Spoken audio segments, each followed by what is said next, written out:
હવામાન વિભાગની આગાહી અનુસાર નર્મદા જિલ્લામાં મધરાતથી જ વરસાદ વરસી રહ્યો છે। ત્યારે રાજપીપળામાં વરસેલા ભારે વરસાદ વચ્ચે ખેતરોમાં પાણી ફરી વળ્યા છે। વાવડી રોડ પર આવેલા ખેતરોમાં પાણી ભરાવાના કારણે પાકને મોટું નુકસાન થયું હોવાનું સામે આવ્યું છે। વાવડી રોડ પર બિલ્ડર દ્વારા વરસાદી પાણીની કાંચ પર નાની પાઇપ નાખી વરસાદી પાણીનો અવરોધ કરવામાં આવ્યો હોવાનું સ્થાનિકોએ આક્ષેપ કર્યો છે। આ મામલે સ્થાનિકોએ નાંદોદ મામલતદાર કચેરી ખાતે લેખિત રજૂઆત કરી હતી।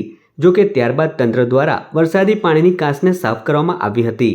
ખેડૂત હેમંત વસાવાએ તંત્રને વિનંતી કરી છે કે બિલ્ડર દ્વારા મૂકવામાં આવેલી પાઇપને તાત્કાલિક દૂર કરવામાં આવે, જેથી વરસાદી પાણીના પ્રવાહમાં કોઈ બાધા ન આવે અને ખેતરોમાં નુકસાન ન થાય।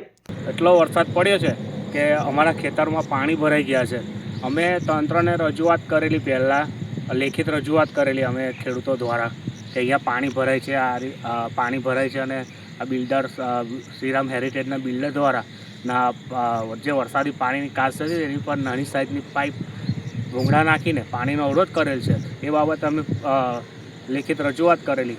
ત્યાર પછી એ લોકોએ ખાલી કાચની સફાઈ કરી છે, જે પાઇપ હટાવવાની હતી તે હટાવી નથી ને એના કારણે જો અમારા ખેતરમાં આજે પાણી ભરાઈ ગયા છે અને પાણી ભરાવાથી પાકને નુકસાન થવાની ભીતિ છે અને આ પાણી જો હજુ વધુ વરસાદ પડશે તો પાણી વધુ ભરાય છે। એટલે તંત્રને અમારે એટલી અપીલ છે કે વહેલી તકે જો આ પાણીનો નિકાલ કરાવે, જે પાઇપ છે એ કઢાવીને જો અહીંયા પાણીનો જો વહેલી તકે અમારે આ પાણીનો નિકાલ કરાવી આપે એટલી તંત્રને અમારી રજૂઆત છે।